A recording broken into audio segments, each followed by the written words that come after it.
বিশ্ববিদ্যালয় প্রশাসনের আমরা ছাত্র শিবিরের প্রতি এক ধরনের অনুরক্তি এবং তাদেরকে বিভিন্নভাবে তাদের পক্ষপাত করার যে প্রবণতা, সেই প্রবণতা স্পষ্ট।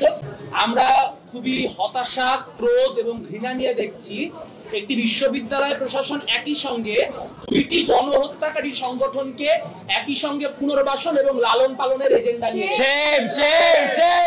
একদিকে আমরা যখন দেখছি সাবেক ছাত্রলীগার সাদিক কায়েম এবং এস.এম. ফরহাদের নেতৃত্বে ছাত্র শিবিরের আপনার সমন্বিত প্যানেল এখানে ফর্ম তুলছে, ঠিক একই সময় আমরা দেখছি যে জুলিয়াস সিজার তালুকদারের মতো মানুষ যারা কিনা আওয়ামী লীগ আমলে আপনার বিভিন্ন রকম নিপীড়নের সঙ্গে যুক্ত ছিল, এস.এম. হলের শিক্ষার্থীদের ত্রাস ছিল, আমাদের পাশে ইমিয়াপা দাঁড়িয়ে আছেন, ইমিয়াপাকে লাঞ্ছিত করার কাজ যিনি করেছেন।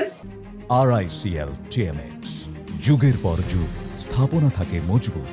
সেই যে জুলিয়াস সিজার তালুকদার, সেই জুলিয়াস সিজার তালুকদারদেরকেও পুনর্বাসিত করার চেষ্টা। আমরা বলতে চাই বাংলাদেশের রাজনীতিতে দুইটি যে গণহত্যাকারী শক্তি, এরা পরস্পরকে টিকিয়ে রাখে এবং পরস্পরের জন্য মানে পরস্পরের এক্সিস্টেন্স বা অস্তিত্বের পক্ষে যুক্তি পুনরুৎপাদন করে। শুধু নির্বাচন কমিশন না, বিশ্ববিদ্যালয় প্রশাসনের আমরা ছাত্র শিবিরের প্রতি এক ধরনের অনুরক্তি এবং তাদেরকে বিভিন্নভাবে তাদের পক্ষপাত করার যে প্রবণতা, সেই প্রবণতা স্পষ্ট।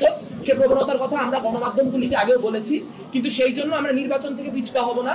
আমরা এই প্রতিবন্ধকতা সত্ত্বেও আমরা যারা বাংলাদেশের গণতান্ত্রিক শক্তি, তাদের কখনোই আমরা লেভেল প্লেইং ফিল্ড পাই নাই কোথাও। এখানে যে টাকার ছড়াছড়ি, এখানে যে মাসেল পাওয়ারের ছড়াছড়ি, সেখানে আমরা তুচ্ছ নগণ্য।